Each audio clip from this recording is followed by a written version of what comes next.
புலகாகிதன் ஒரு அசுரன். அவன் நினைத்த உருவங்கள் எல்லாம் எடுப்பான். எந்தெந்த உருவம் நினைக்கிறானோ அந்தந்த உருவம் எடுக்கக்கூடிய தன்மை அவன்கிட்ட இருந்தது. அவன் என்ன பண்றான், ஒரு நாள் புனுகு பூனை உருவம் எடுத்து திருவண்ணாமலை மேல நடந்து மேலையும் கீழியுமா திரியிறான். அந்த உருவத்தை வச்சே தேவர்களே துன்பமும் பொறுத்துறான். அவன் இந்த மலை மேல திரியும் போது வாசன திரவியம் புனுகு பூனையிட்டு தான் சுரக்கும். அந்த புனுகு அந்த மலை மேல சிதறபடியால சுவாமிக்கு வாசனை அதிகம். வாசனை அதிகமாக அந்த புனுகு சிதறுது. சுவாமிக்கு நீ எதை செய்தாலுமே பல மடங்கு நன்மையாச்சே. அதனால இவனுக்கு வலு அதிகமா பெற்றுட்டான். தேவர்களுக்கும் மேலான சக்தி பெற்றுட்டான். அதனால எல்லாரையும் துன்பப்படுத்துறான். எல்லா உயிரினங்களையும் வேற கருணை இல்லாம கொல்லறான். இப்படி நடந்துனே இருக்குது. ஒரு நாள் என்ன பண்றாங்க, தேவர்கள்லாம் சுவாமிகிட்ட சொல்றாங்க, எல்லா உயிரினங்களையும் துன்பப்படுத்துறான் இவன், இந்த அசுரன்.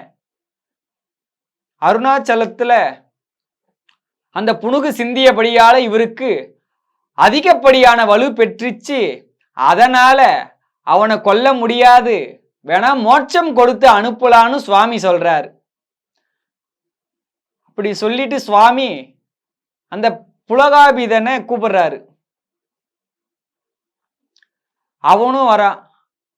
பெருமானே என்னன்னு கேட்க சுவாமி சொல்றாரு, உன்னுடைய பிராணனை நீ விட்டுடு அப்படின்னு சொல்றாரு. அப்ப அந்த அசுரன் சொல்லுவான், என்னுடைய பிராணனை விட்டுடுறேன், ஆனா நீங்க எனக்கு ஒரு வரம் கொடுக்கணும்னு சொல்றாரு. என்ன வரம்னு சுவாமி கேட்க, நான் இந்த புனுகு பூனை என்ற ஒரு உருவம் எடுத்த வாசிதான் இன்னைக்கு சிவன்றதை உன்னை பாக்குறேன். உங்களுக்கு இந்த உருவம் எடுத்த வாசிதான் மோட்சன்றது உனக்கு கிடைச்சிச்சு. ஏன்னா அந்த புனுகு தெரியாம சிதறியது. இப்ப இதுக்கு என்னுடைய வம்சா வழியில வர புனுகு பூனைக்கு ஒரு சிறப்படியும்படியாக நீங்க புழுகணி இறைவர் அப்படின்ற ஒரு திருநாமத்தையும் ஏத்துக்கணும். உங்களுக்கு புனுகு சாத்தணும், அதையும் நீங்க ஏத்துக்கணும்னு சொல்லுவார். இதுக்கப்புறம் சிவ பூஜை பண்ணும் போதோ எது பண்ணாலும் இந்த புனுகையும் நீங்க சேர்த்துக்கணும் அப்படின்னு ஒரு வரம் கேட்க சுவாமி அது ஏத்துப்பாரு. ஏத்துக்கின உடனே அவனுடைய பிராணனை விட்டு மோட்சம் அடைஞ்சிருவான் அந்த அசுரனும்.